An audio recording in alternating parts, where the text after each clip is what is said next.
Class 12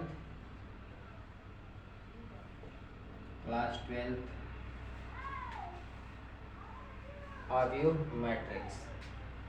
आव्यूह किसे कहते हैं? संख्याओं अथवा फलनों की आयताकार सारणी को ही हम आव्यूह कहते हैं। तो संख्या जो है वह वास्तविक भी हो सकती है और काल्पनिक भी हो सकती है। तो वास्तविक संख्याएं वे संख्याएं होती है जो सभी प्राकृतिक संख्या पूर्ण और पूर्णांक परमेय अपरमेय संख्याओं से मिलकर बनी होती है। काल्पनिक संख्या जैसे √-4 का वर्गमूल निकालें तो यह जो है काल्पनिक होगी। तो कुछ या फिर √-5 है, ये सारी जो है काल्पनिक संख्याएं हैं। अथवा यानी जो इन संख्याओं से मिलकर जो है आयताकार सारणी बनती है, चाहे वह वास्तविक संख्या हो चाहे वो काल्पनिक संख्या हो। इनसे मिलकर अगर वह सारणी आयताकार सारणी बने तो उसको ही हम आव्यूह कहते हैं या फलनों से। जैसे कह रहा है कि संगत आव्यूह के अवयव कहते हैं। किसी आव्यूह को अंग्रेजी वर्णमाला के बड़े अक्षरों A, B, X, Y आदि द्वारा व्यक्त किया जाता है। जैसे अगर हम देखें कि यह आव्यूह है तो किसी आव्यूह को कैपिटल लेटर से लिखा जाता है, कैपिटल लेटर के यानी बड़े अक्षरों में लिखा जाता है। और ये जो है आव्यूह के जो अवयव होते हैं उसको स्मॉल लेटर में लिखा जाता है, छोटे अक्षरों में लिखा जाता है। जैसे A, B, C, E, F, G, H, I। यह जो है यह एक जो है आव्यूह है और इस आव्यूह के जो ये आव्यूह A है और आव्यूह A के यह A, B, C, D ये जो है स्मॉल लेटर में लिखे गए जो अक्षर है यह जो है उसके अवयव है। आव्यूह में उपस्थित अवयवों से बनी क्षैतिज रेखाओं को पंक्ति अर्थात ये वाली जो रेखा है ऐसे जो क्षैतिज है यह पंक्ति कहलाती है। पंक्ति को हम रो कहते हैं। तो ये R1, R2 और ये R3 ये 3 पंक्तियां हो गई, 1, 2, 3। और जो ऊर्ध्वाधर रेखाएं होती है, ऊर्ध्वाधर रेखाओं के जो स्तंभ होते हैं, अगर ऐसे मैं रेखा खींचूं नीचे ऐसे ऐसे तो ये जो है इसको स्तंभ बोलते हैं। स्तंभ को कॉलम कहते हैं। इसे C से प्रदर्शित करते हैं। तो C1, C2 और ये C3 ये इसको कॉलम बोलते हैं। ये पंक्तियां जो होती है क्षैतिज होती है, स्तंभ जो होते हैं वह ऊर्ध्वाधर होते हैं। और यह जो है इसका क्रम या कोटि बताना होता है तो किसी भी आव्यूह या के कोटि यानी कोटि को m×n द्वारा प्रदर्शित किया जाता है। अगर कोई आव्यूह A है तो इस Aij है, A = Aij, यहाँ पे m×n है तो इसका मतलब कि I पंक्ति हुई, j स्तंभ और वह m×n कोटि का अवयव है। कोटि या क्रम कैसे निकाला जाता है तो उस आव्यूह में कितनी पंक्तियों में और कितने स्तंभों में अवयव हैं उनकी संख्या को ही हम जो है क्रम या कोटि कहते हैं। यह जो है 3 इसमें पंक्तियां हैं और 3 स्तंभ हैं तो यह 3×3 कोटि का आव्यूह होगा। जैसे यहाँ अगर मान लिया जाए कि इसमें कोई एक आव्यूह है, यहाँ जहाँ ये है I क्या है? पंक्ति है। आयवी पंक्ति, आयवी पंक्ति और जे जो है जे को बोलेंगे जेवा स्तंभ और यह m×n कोटि का आव्यूह है। इसे क्रम या कोटि बोलते हैं। m×n को क्रम या कोटि बोलते हैं। जैसे अगर हम माने कोई आव्यूह लेते हैं, आव्यूह A इसके अवयव 1, 2, 3 -1, 2 -2 अगर ऐसा है तो कहा जाए कि यह किस कोटि का है।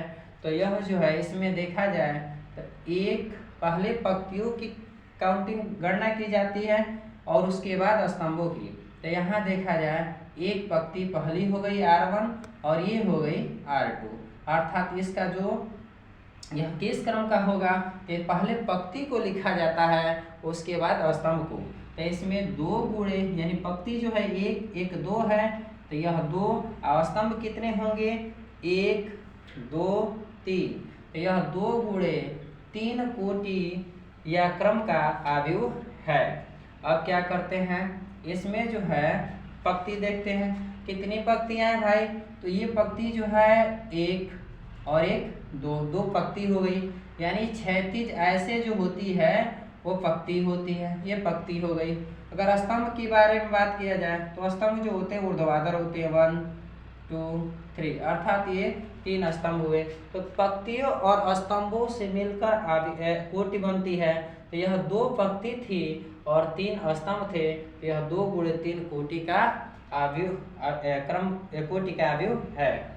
आइए फिर एक बार देखते हैं, यह जो है इसमें 3 पंक्तियां हैं R1 R2 और R3। पंक्तियां जो होती हैं क्षैतिज होती हैं और स्तंभ जो होते हैं ऊर्ध्वाधर होते हैं। पंक्तियों को R से प्रदर्शित करते हैं, पंक्तियों को R से प्रदर्शित करते हैं, R से प्रदर्शित करते हैं, जबकि स्तंभों को C से प्रदर्शित करते हैं। यहाँ जो है अब देखा जाए एक सवाल, इसमें जो है एक कह रहा है क्वेश्चन दिया हुआ है, अवयव इतना के लिए यह अवयव कोई दिया हुआ है, इसकी पूछ रहा है कि अवयव की कोटि लिखिए, अवयवों की संख्या लिखिए, तीसरा कह रहा है कि इसके मान ज्ञात कीजिए। थोड़ा सा इसको देख लिया जाए। यहाँ पे जो होता है यानी कोई अवयव है, तो इसका यहाँ पे अवयव A11 होगा, क्योंकि पहली पंक्ति और पहला स्तंभ। A12 का मतलब पहला पंक्ति दूसरा स्तंभ, A13 का मतलब कि पहली पंक्ति तीसरा स्तंभ। वैसे A21 ये दूसरी पंक्ति है, तो A22 A23 अर्थात 11 12 13 21 22 23, और A तीसरी पंक्ति है ये चूंकि, तो A31 ये पहला स्तंभ होगा, और A32 तीसरी पंक्ति दूसरा स्तंभ, तीसरी पंक्ति तीसरा स्तंभ। तो इस तरह से हम इनके अवयव की संख्या यानी अवयव संख्या बताते हैं। तो चलिए देखते हैं, अवयव की कोटि लिखिए। तो यह कह रहा है कि यह अवयव किस कोटि का होगा, तो आप यहाँ लिखेंगे अवयव की कोटि बराबर अवयव की कोटि। अवयव की जो कोटि है वह क्या होगी, तो यहाँ देखा जाए यह अवयव में पंक्तियां कितनी है भाई 1 2 और 3, तो यह जो होगा इसमें अवयव यह 3 गुणे 1 2 3 पंक्तियां हुई। स्तंभ कैसे कितने हुए, तो 1 2 3 4, तो ये हो गए 3 गुणे 4 कोटि, यानी अवयव की जो कोटि होगी वह 3 गुणे 4 होगी। इसमें अवयवों की संख्या क्या होगा, दूसरा कह रहा है अवयवों की संख्या, अवयवों की संख्या। तो अवयवों की संख्या जो होगी वह जो जितने भी कोटि होती है 2 गुणे 3 या 3 गुणे जो कुछ भी हो, तो वही m गुणे n कोटि का है, तो वही उसकी संख्या हो गई। तो 3 गुणे 4 = 12, अर्थात अवयवों की संख्या 12 होगी। अब कह रहा है कि अवयव A यानी तीसरा क्वेश्चन कह रहा है कि A12 A31 A23 A32 के मान लिखिए। तो इसके मान लिखना है, तो यहाँ देखेंगे सबसे पहले A12 का मतलब पहली पंक्ति और दूसरा स्तंभ। तो ये पहली पंक्ति और यहाँ से देखेंगे तो ये पहली पंक्ति होगी, और ये जो होगा 1 और 2 ये दूसरा स्तंभ। तो ऐसे खींचेंगे तो प्लस यहाँ पे ऐसे, और ये तो ये आपका मिलेगा 3 -3। अब कह रहा है A31 तो तीसरा पंक्ति और पहला स्तंभ, तो ये पंक्ति क्षैतिज होती है चूंकि, तो ये पहली पंक्ति दूसरी और तीसरी ये पंक्ति हो गई, तीसरी पंक्ति और पहला स्तंभ, तो पहला स्तंभ तीसरी पंक्ति ये हुई, पहला स्तंभ ये हुआ, तो ये -3/2 आया। अब कह रहा है कि A23 दूसरी पंक्ति तीसरा स्तंभ, दूसरी पंक्ति ये हुई और तीसरा स्तंभ आपका 1 2 3 ये हुआ, अर्थात दूसरी पंक्ति तीसरा स्तंभ 5 हुआ। उसके बाद कह रहा है कि A32 कह रहा है, तो तीसरी पंक्ति और दूसरा स्तंभ, तो तीसरी पंक्ति ये हुआ और दूसरा स्तंभ ये, यानी तीसरी पंक्ति ऐसे और दूसरा ये, तो ये आपका हो जाएगा 6। तो इस तरह से हम इसका जो है अवयव की कोटि, अवयवों की संख्या और जितने भी अवयव होते हैं उसके हम मान निकाल सकते हैं। अर्थात अवयव A12 का मान पहली पंक्ति दूसरा स्तंभ, तीसरी पंक्ति पहला स्तंभ, दूसरी पंक्ति तीसरा स्तंभ, तीसरी पंक्ति दूसरा स्तंभ। यहाँ देख रहे हैं कि ये जो क्षैतिज है ये पंक्तियाँ हैं और ये जो ऊर्ध्वाधर हैं यह जो है स्तंभ है। तो समझ में आया होगा। नेक्स्ट अगले वीडियो में।